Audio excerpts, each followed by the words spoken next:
This is Cape Chronicle. I'm Jacob McClellan. Southeast Missouri State University's Academic Hall will soon be under construction to renovate and modernize the building while simultaneously retaining the structure's historic character. Elsewhere on campus, crews are updating the university's science facilities, and even Memorial Hall is getting fixed up to make room for workers who normally make their home in academic.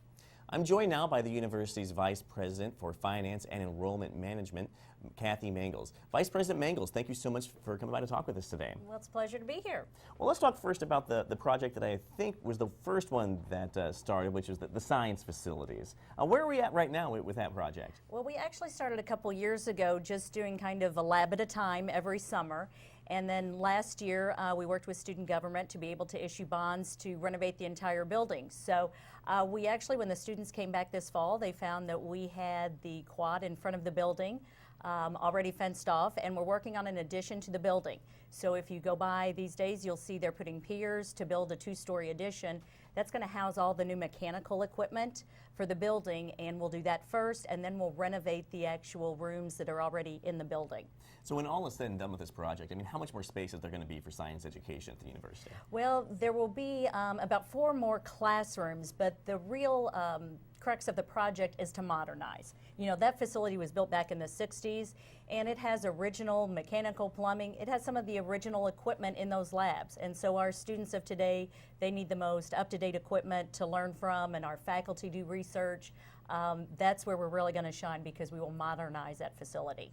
Now, Academic Hall is another one of the big projects that you're going to be working on right now, and this building is really, it's kind of the hallmark of the university because of its historic character. Now, how is the university planning to both modernize and renovate this place while still maintaining that historic character for the building? It is a balancing act, because obviously it's a rich building, it's our icon, the copper dome. And so we don't want to lose that history. There's beautiful tile and woodwork in that building, but the way that we operate today, the way we operate as a business with all of the technology, the building wasn't designed for that.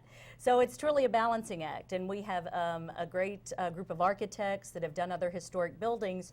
So you try to maintain that historic corridor, and when you think of the building, the columns, the tile work, the great marble and limestone that's in a lot of the main traffic areas, that'll be retained. And then when you get behind that, back into the offices, that's where you'll see the modernizing, the updated air and heating systems, the updated outlets for technology.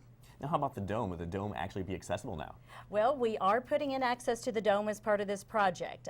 It does need to be reclad, and so there will be new copper that will be put on the dome.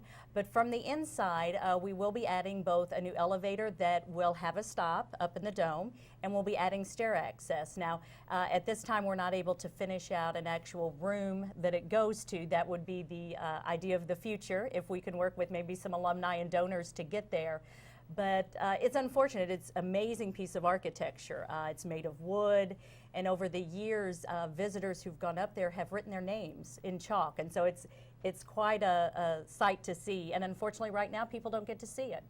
Now, as I understand it, construction is going to begin in earnest in January Yes. for the building. Now, how long will construction, how long will it last? It's going to take about 18 months. So we anticipate that around the fall semester of 2013, we'll start moving departments back into the building. Now, obviously, as we mentioned before, a lot of the administrative offices are there in Academic Hall. Those people that work there, they had to go somewhere. Yes. And a lot have moved to Memorial Hall. Yes. And this was another building that's had to have some renovations done to it. What's the work in Memorial Hall like right now? Well, we are moving the IT department there permanently. So the bottom floor has been the most work, and they have already started to move. It's also going to be temporary locations for our student services like admissions. So when the Board of Regents passed this bond issue, there were the 3 main projects. There was Academic Hall, the science facilities, and the power plant. Yes. Now, where are we at right now with the power plant? Because as I understand it, it's kind of past its expiration date. Well, we are converting the boilers from coal fire to natural gas. So the first boiler will be arriving in January, and there'll be 4 boilers total. Those will all be installed by April. So at that time, we will no longer be using coal on campus. That provides steam for hot water and heat to the main campus. There'll also be, over the following year, some changes to piping and controls, but we will be to the point where we no longer have coal trucks coming to campus by April. Do you have an idea of when that entire project's going to be, is estimated to be completed? That should be done about the end of calendar year 13.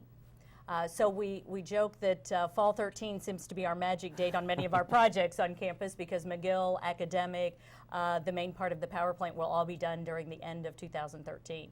Now, another big construction project that's scheduled to begin on campus is a new dormitory. Yes.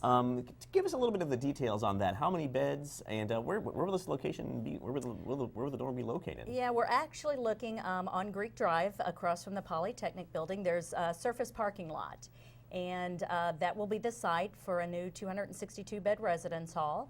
And so it will be 5 stories. It'll include tiered surface parking to the north and to the east side of Greek Drive. So we'll actually gain parking spaces, which is very important on campus.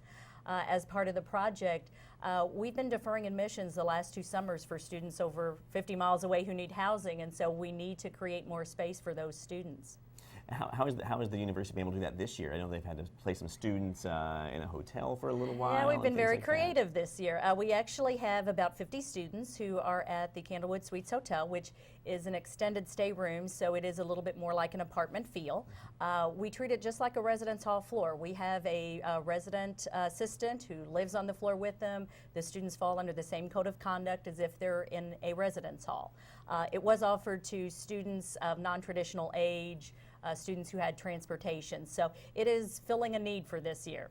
Now, this new dormitory, I mean, kind of what's it going to look like? Is this going to be similar to some of the other new dormitories that are already on campus? On the inside, it'll be the same style as New Hall, suite style, learning communities. On the main floor, it'll have some common space for laundry, for recreation.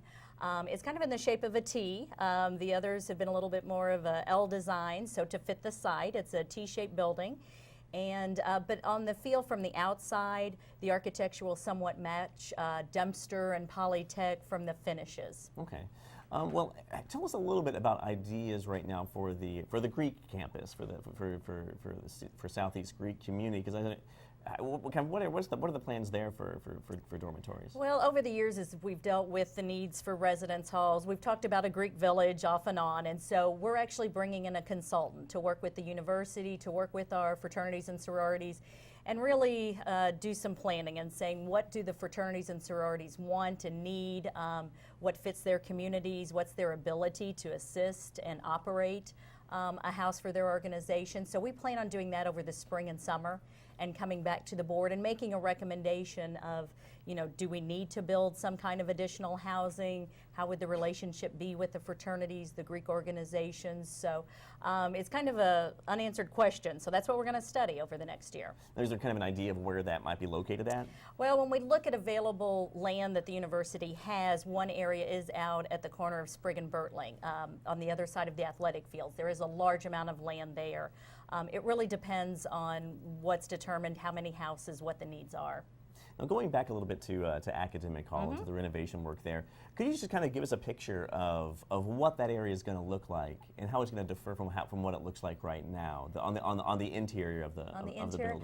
I think when you think of that main floor, the bottom floor of the building, probably will be one of the first big changes because it has a drop ceiling that was put in over the years. That will be taken out. You'll have back to the original ceilings. We're going to open up student services. So we'll actually be moving the elevator. You'll have a large entrance to our student financial services area. We're combining on the other end our registrar and advising centers. So it's going to be a much more open feel.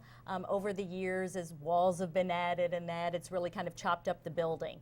So we're going to try to take some of the historic light fixtures and scatter them back on every floor throughout the building. So the first and the third floors don't quite have the same historic feel as the main floor. We're going to try to recreate that again.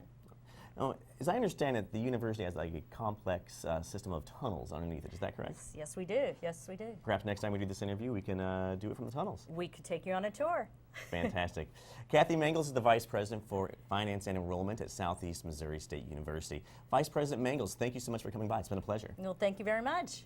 And thank you for watching Cape Chronicle. The program is a collaboration between the Department of Mass Media at Southeast Missouri State University, the City of Cape Girardeau, and KRCU, the public radio station for Southeast Missouri. The show is produced by Jim Dufek. Southeast students are manning the boards, operating the cameras, pointing lights all over the place, and taking care of a bunch of really important stuff I don't understand.